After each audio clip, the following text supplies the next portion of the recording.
इकडे या सगळ्या घडामोडी सुरू आहेत तर तिकडे माजी गृहमंत्री अनिल देशमुख यांनी या कंपनीच्या मालकाला थेट फोन केला आणि त्याच्याशी संवाद साधला। काय नेमकं त्यावेळेला घडलं आपण ते देखील पाहूया। यहाँ पे 17 कामगार की मौत हुई है और यहाँ पे कोई कर्नल है वो भी ढंग से है। अरे आप तो निकलो, आप आओ, लेकिन पहले तो यहाँ का तो जिम्मेदार आदमी होना चाहिए ना यहाँ पे। क्या नाम?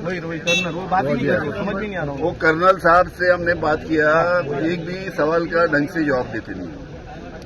वो बोलते मैं तो ऐसे ही आया हूँ, मेरे को कुछ ज्यादा मालूमात नहीं यहाँ पे।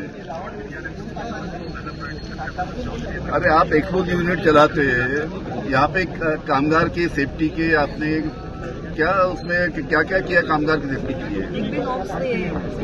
उनका आपने यहाँ पे जो जानकारी मिली है कि नए नए लोगों को बिना ट्रेनिंग के आपने वहाँ पे काम के लिए लगाया।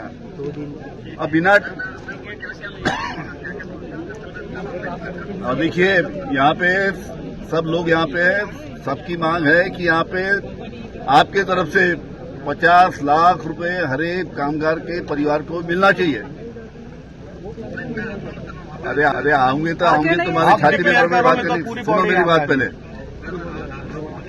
और इस प्रकार से आप सेफ्टी नॉर्म्स या कामगार की सुरक्षा के लिए कदम नहीं उठाओगे तो आपका यूनिट यहाँ पे नहीं चलाने देंगे, हम सरकार के सामने आंदोलन करेंगे। आप आइए होटल।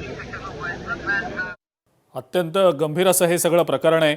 एसबीएल कंपनीची पार्श्वभूमी माहिती आपण जाणून घेऊया। SBL energy limited Alok Chaudhary या व्यक्तीच्या नावाची असल्याचं समजतंय आणि ही कंपनी 2002 मध्ये अमेन एक्सप्लोजिव्स या नावानं स्थापन करण्यात आलेली होती। एप्रिल 2025 मध्ये असाच कंपनीमध्ये या स्फोट झालेला होता। गेल्याच वर्षीची ही घटना आहे। मात्र ज्या कामगारांना या स्फोटामध्ये जखमा झाल्या होत्या त्यांना अजून कोणत्याही प्रकारचा मोबदला अद्यापपर्यंत मिळालेला नसल्याचं समोर येत आहे।